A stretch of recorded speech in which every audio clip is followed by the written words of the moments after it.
Hello, fight fans, and welcome to another edition of Monday Night Fight Talk. I do apologize for the delay. I had a very busy weekend. I usually record the show on Sundays. I didn't have the chance to do that yesterday. I had to work today. I just got home, but I promise you, I hope this video was worth it. I hope the wait was worth it. And plus, like I alluded to in my tweet, which you can find on at MN Fight Talk. That will be the official Twitter page of Monday Night Fight Talk.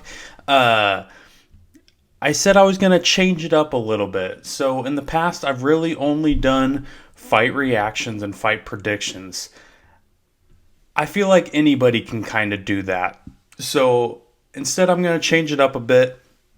I'm still going to be reacting to some fights, some of the bigger fights, and same with predictions. I will be predicting the bigger fights on every card, so don't worry about that. So events like UFC 280, UFC 281, I might be doing quite a few predictions and reactions just because those cards are so stacked. With something like UFC Fight Night in Paris, for the first time ever, I'm only going to do 4 of the bigger fights on there. Plus, I'll be reacting to some of the news stories surrounding MMA, giving you my opinion on that in general. So, to get it started, let's go by this one, which I haven't even talked about yet. This one being One Championship, making their debut on Prime Video in prime time here in the US. So that was very fun to watch, especially considering the main event took place with UFC legend, MMA legend, Mr. Demetrius Mighty Mouse Johnson, DJ. So it's always fun to see him, especially being me from Washington State. Me and him kind of grew up about 30 minutes away from each other, so not too far away. Granted, he's quite a bit older than I am, but still kind of cool to have someone representing like that, especially a legend like Demetrius Johnson. Demetrius Johnson in this fight was looking for revenge after losing his one flyweight title to Adriano Moraes, who won the championship off of DJ back in April of 2021. So DJ was looking to get a bit of revenge, and he got that in the most complete way. So DJ lost the title by knockout when Adrian Moraes hit a knee to a downed opponent, but for those that don't know, in one, that's legal. You can knee to the head of a downed opponent, and it's perfectly legal in one. So, what does DJ do? He hits him with a right hook that stuns him, and then runs after him to follow it up with a flying knee knockout victory to gain back his one championship. It was very awesome to see. I've always loved watching Mighty Mouse fight, and even this long after we've seen him fight, I mean, he was in the UFC. I'm going back and watching all the UFC title fights, and I'm in kind of the heyday of Demetrius Johnson, where he was just mowing through everyone in that flyweight division. So it's still very cool to see him competing at such a high level, especially Adriano Moraes does not look like a flyweight. That dude is ginormous. He's an absolute beast. This fight was great. That wasn't the only exciting thing that happened in this fight. It was a very close fight. I think you could argue that Adriano was winning on the scorecards, but it was a close fight nonetheless.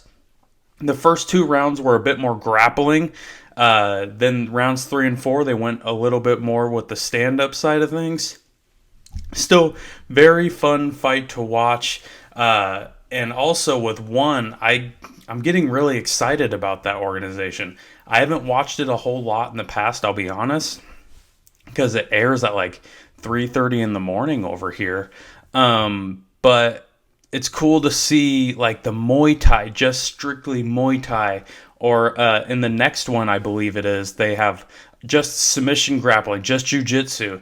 So I think that's going to be very fun to watch those different aspects where they have the MMA fights, the mixed martial arts, but then they have specific fights for specific martial arts. I think that's very fun to watch. So very excited to get more into one championship, that organization.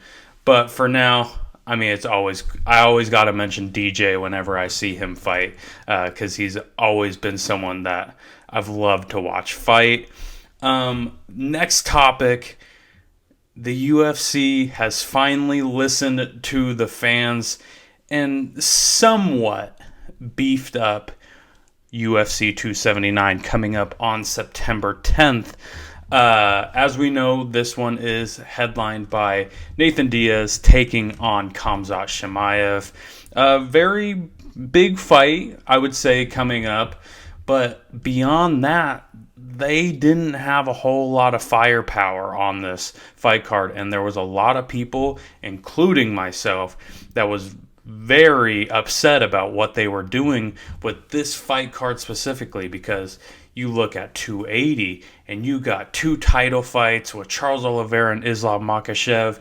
You got TJ Dillashaw, Aljamain Sterling, Petr Yan, Sean O'Malley, Marina Rodriguez, Amanda Lemos, Katlyn Chookagian, and Manon Fior. I'm missing a few big ones, I know, but I can't think of them right now off the top of my head.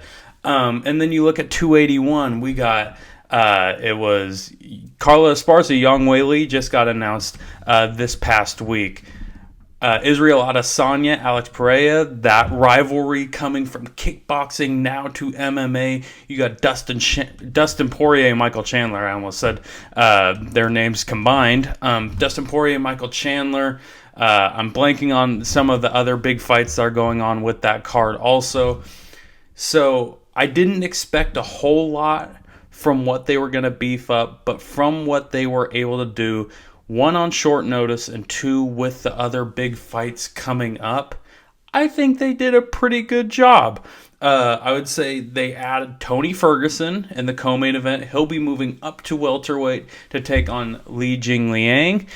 So that will be a very exciting fight. As we all know Tony Ferguson. He needs no introduction. One of the most exciting fighters, one of the best fighters of this generation. Taking on Li Jingliang, who name aspect isn't as big, nowhere near as big, but he's still a very exciting striker. He's coming off of a big win over Muslim Salikov earlier this year. I believe that was at the last UFC London card. So he's coming right back into things, just like a month and a half rest. I think this fight's going to be pretty fun, especially we'll get to see Tony a little beefed up. So I'm very excited for that fight. I like that addition.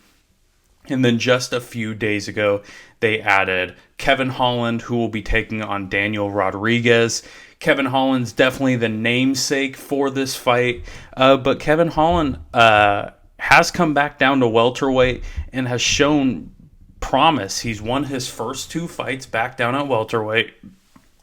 Granted, this will be a 180-pound catchweight bout. So not quite middleweight, but it will be 180-pound catchweight just because of the short notice.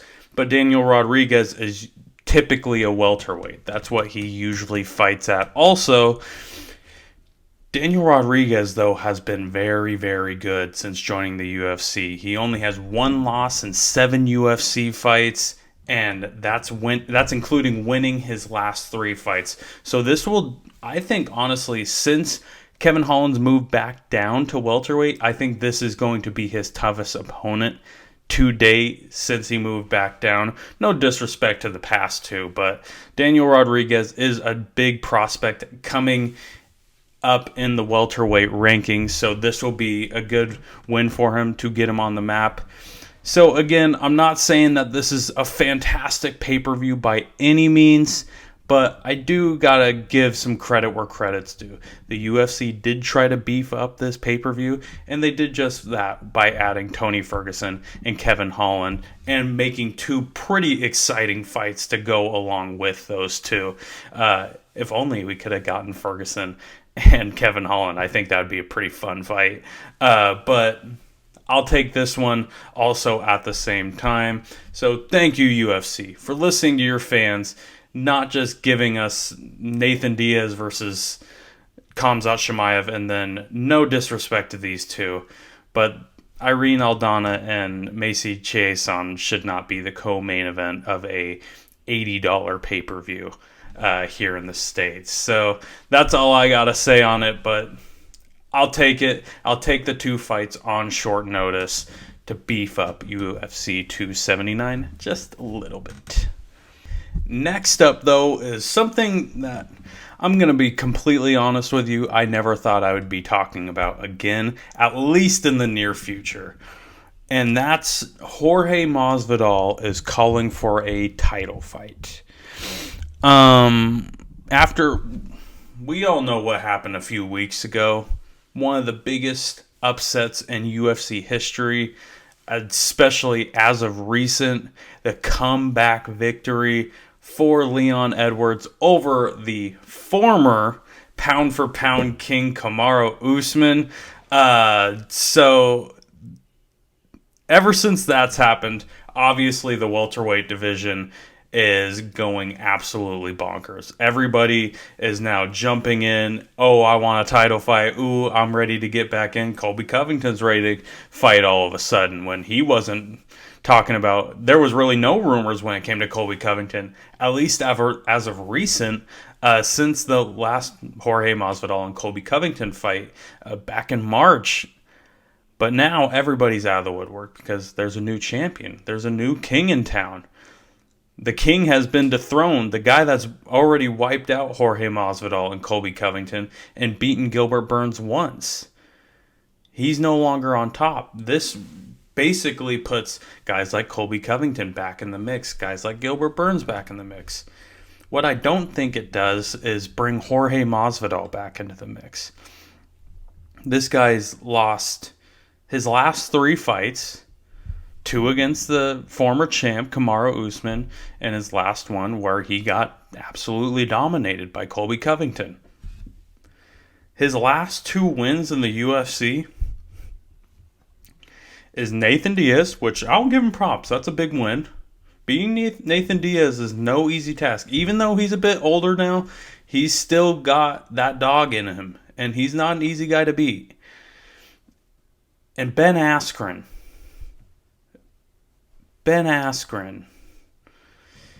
who's not in the UFC anymore. That's one of his last 2 wins. And now at number 9 in the rankings, he's expecting a title fight after he was already talking about fighting Gilbert Burns, which I thought would be a huge fight for both of those guys. Because if Jorge Masvidal were to beat Gilbert Burns, that puts him right back on the map. That puts him 1 fight away from a title shot. I guarantee you, if he beats a guy like Gilbert Burns. But now he's all of a sudden not talking about fighting Gilbert Burns. He wants to jump straight to Leon Edwards.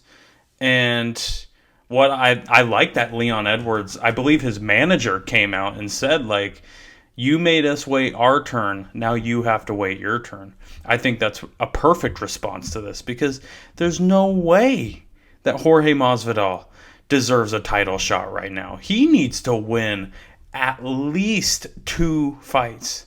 And that's if all these other guys in front of him that I'm about to bring up are somehow fall off the face of the earth. So, I mean, there's quite a few people that are in front of him, at least in my eyes, in terms of a title shot. Obviously, Kamaru Usman is getting an immediate rematch. There is no debate. No one's arguing that. Kamaru Usman is getting the immediate rematch. And then, as much as I don't like it, I would say Colby Covington just beat Jorge Masvidal. So Colby Covington is in front of Jorge Masvidal in terms of a title fight. Khamzat, if he beats Nathan Diaz, he is more than likely facing the winner of Kamaru Usman and Leon Edwards. It's pretty well established that fight is going. Whoever wins this fight between Khamzat and Nathan Diaz, Dana White has come out and said is getting a title shot. I don't know about Nathan Diaz. I think that might have been a publicity trying to get this fight to be bigger. But if they give him a title shot, whatever. But I think more than likely Khamzat should come out on top, and Khamzat will be the number one contender. After that, Gilbert Burns gets a win. Gilbert Burns should fight for the title again, I think. After that, you have Jeff Neal, another win or two. I think he can get in that title picture. You also have, I guess, I don't know if I would put Jeff Neal directly below Gilbert Burns because there's a big fight coming up in October. One of the fights that I did not mention, Belal Muhammad and Sean Brady are fighting. Whoever wins that fight has a pretty strong case, especially if it's Belal Muhammad. Belal Muhammad will have almost an undoubtable case at a chance for the title just with how many people he's beat. The big names he's beat. That would be Vicente Luque, and now you got him beating Sean Brady. I mean, it'd be hard to deny Belal Muhammad a shot at the title. So I think the odds for Masvidal right now are a little too low for him to even be thinking about title shot. You got to get a win over your belt over someone in the top 10. Someone in the top 15 you haven't beat. There's no ranked opponents that you've beat in your last 5 fights. I just don't see. Right now, Jorge Masvidal is very far away from a title shot, I have to say, especially with the picture at the top of the welterweight division. There's too many guys up there right now with way bigger wins than Jorge Masvidal has. I get it. There's a name aspect of it. I don't like that. If Dana were to give Jorge Masvidal a title shot over any of the guys I just named, I think I would be pretty upset because these guys have earned their shot. And some of them haven't even done a whole lot to earn it more than Jorge Masvidal. Colby Covington, for example. All he did was beat Jorge Masvidal, and he has a better case. I mean, I think it's a long shot for Jorge Masvidal to be calling for a title shot right now. And now, the last topic before I get into fight predictions, it's come up this past week on Twitter where there's UFC veterans starting to quote-unquote duck some of the up-and-coming fighters. And that begs the question, what should happen to their rankings in that case? Most of it's been over Twitter. So it stemmed that there was rumors that Shavkat Rakhmonov, one of the biggest prospects in all of the UFC, without a doubt, more than likely a former champion, or future champion, calls out Stephen Wonderboy Thompson. And Thompson came out and said he doesn't like that fight for himself. He will not be taking that fight for himself. Now, do I blame Stephen Thompson? No. I think that's a smart move to not fight a guy like Shavkat Rakhmonov in the position that Stephen Thompson's in. Plus, former lightweight champion Rafael dos Santos came out on Twitter and, to paraphrase a little bit, said he had his last title run. Now he just wants fights that will motivate him. And he called out a few of his fellow veterans in the UFC. He called out the names of Jim Miller, Jorge Masvidal, Tony Ferguson, Clay Guida, Wonderboy, and Matt Brown. I have no problems whatsoever with what Stephen Thompson and Rafael dos Santos have said/done in the last week in terms of declining fights, in terms of calling certain people out, wanting to pick their fights, because at this point, I think it's fair for them. I mean, these are two very good UFC fighters in their heyday, but they're not in their heyday anymore. But saying that, I 100% believe if that's the case, if that's the fights that they want to take.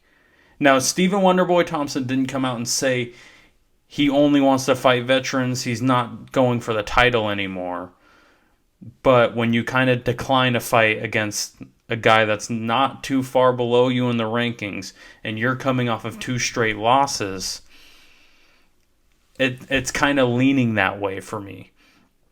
If that's the case, if you are no longer fighting for title opportunities, you should be removed from the rankings. By no means should you be removed from the UFC.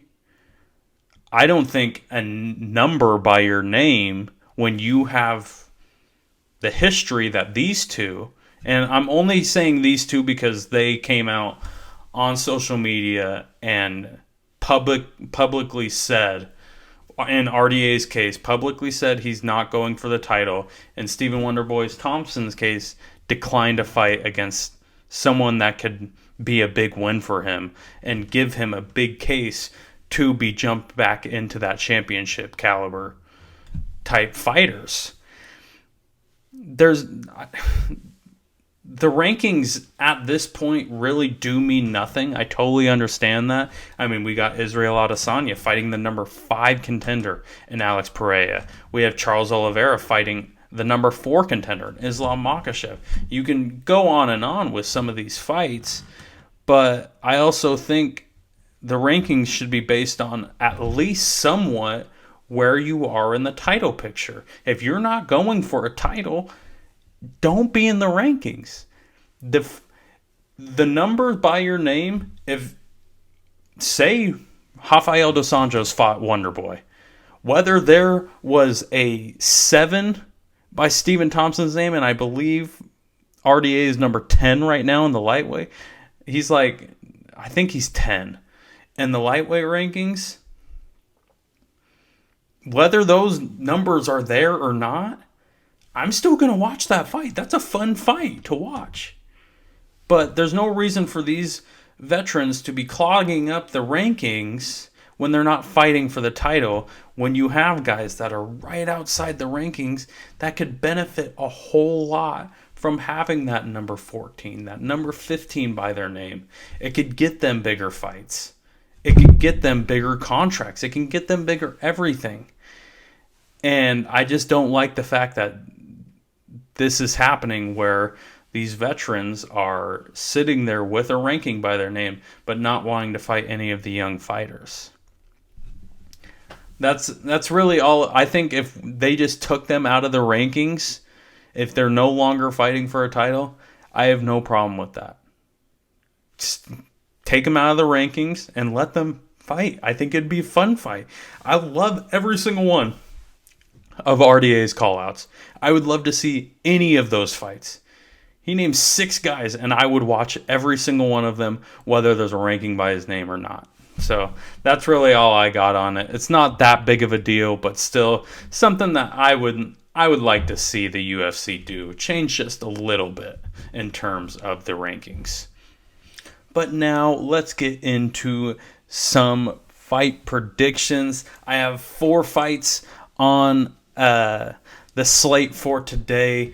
For the bigger fights, of course I'm going to have the heavyweight main event, the middleweight co-main event. Those are 2 very clear. Those are going to be talked about today. But I'm actually going to start out on the prelims. At least as of right now, this fight is on the prelims. I have absolutely no clue why this fight is on the prelims. This is probably the 3rd biggest fight on this card behind the co-main event and the main event, and that is Nassourdine Imavov taking on Joaquin Buckley. Both guys have found tremendous success since being in the UFC. Nassourdine Imavov is the number 12th ranked middleweight right now. He's gone 3-1 since joining the UFC.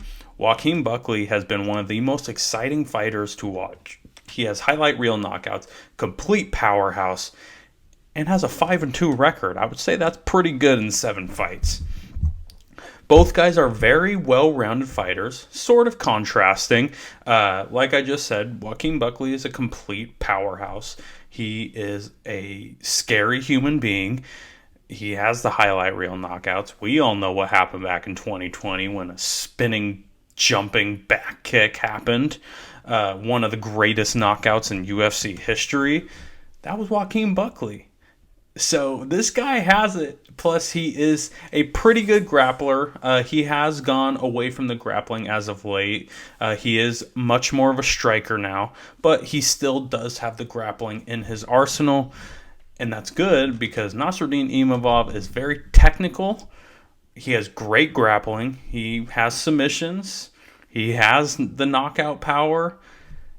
But he is a little bit more reserved. He has been going to a lot of decisions lately. Not saying he's a boring fighter in the least, but he's just not getting the highlight reel knockouts that Joaquin Buckley is. This is a really tough fight to call. This is going to be a very fun fight to watch. I'm very excited for it. But I'm going to go with Nasruddin Imavov. I think he's going to control this fight. I think he's going to be the smarter fighter, in a sense, for lack of a better term, and get the decision victory over Joaquin Buckley, protecting his ranking at number 12.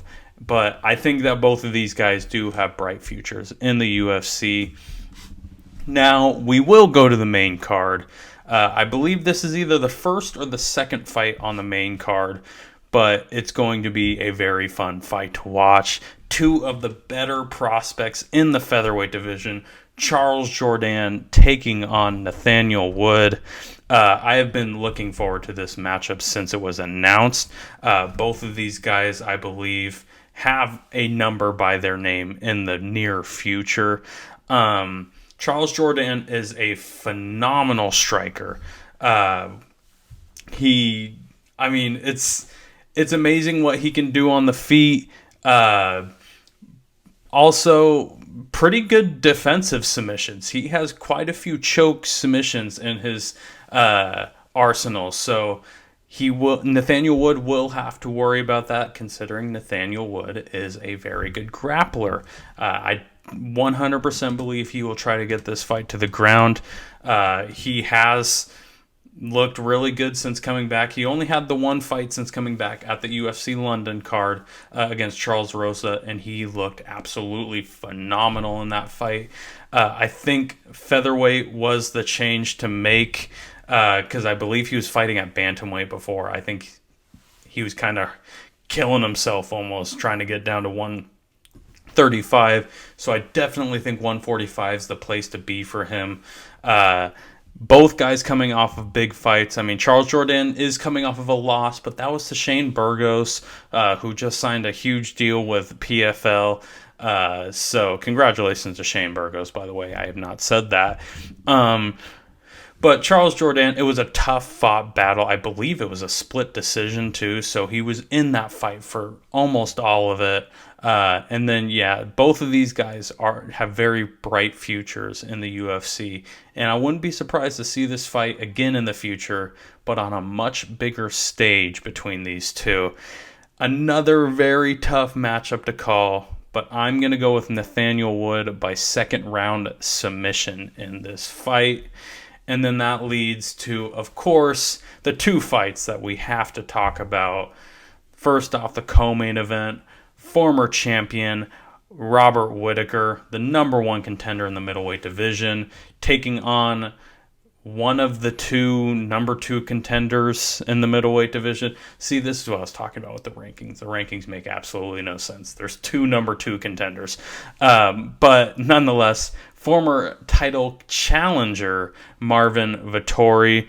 Both guys will be looking to sort of bounce back. Marvin Vettori has avenged his last loss to Izzy, not in the truest sense by beating Israel Adesanya, but he has come back and beat Paulo Costa since then. But Robert Whittaker is coming off of his loss earlier this year to Israel Adesanya in his second chance at the title. Robert Whittaker is a very well-rounded fighter. he can take it to the ground. I don't see him trying to at least take this fight to the ground. I think if this fight gets to the ground, there's a huge, huge advantage for Marvin Vettori. He is a tremendous wrestler. He has pretty good jiu-jitsu to go along with it. So if I'm Robert Whittaker, I'm trying my best to keep it on the feet. Robert Whittaker does have the strength. He is the better striker in this matchup. So I definitely look at Whittaker to try to keep it on the feet, but the grappling expertise that he does have will bode well when Marvin Vettori tries to take him down. Robert Whittaker has very tremendous takedown defense, so it will definitely be a battle of where this fight takes place, and I think that will be the ultimate deciding factor of this fight. I think Robert Whittaker is going to be able to keep it standing. I'm going to go with Robert Whittaker by decision in this matchup. And that leads to our main event. Ciryl Gane, the number one contender in the heavyweight division, the former interim champion who just lost earlier this year to the current champion, Francis Ngannou, taking on Tai Tuivasa, the number 3 heavyweight contender.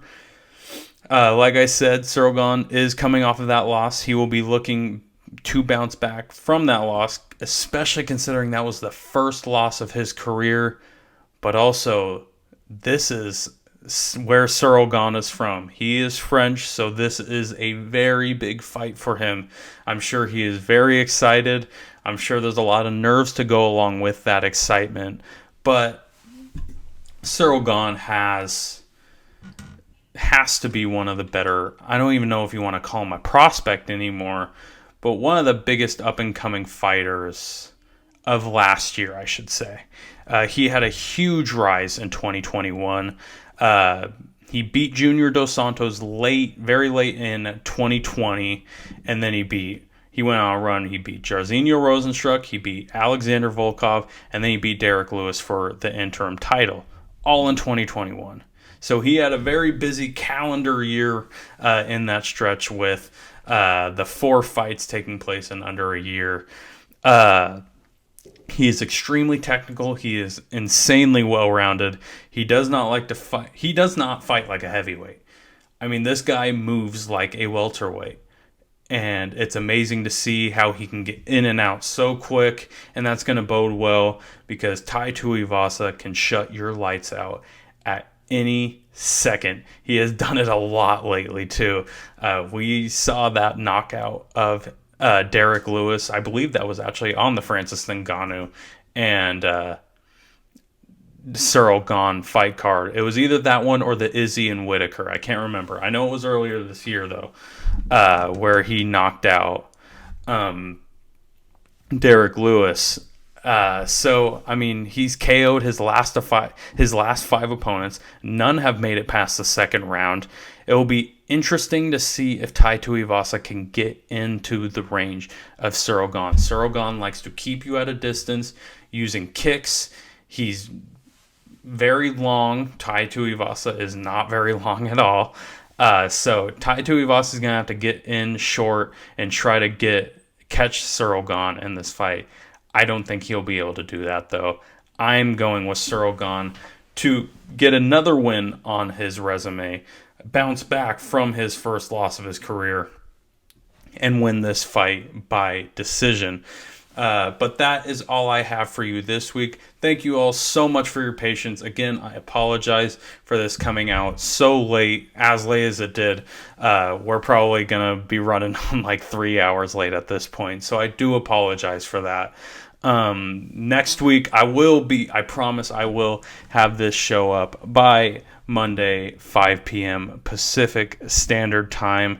And let me know in the comments how you like the new aspect of the show where I'm talking about MMA news. I'm not just going through a list of fights and just aimlessly predicting. I feel like I was very redundant when I did that.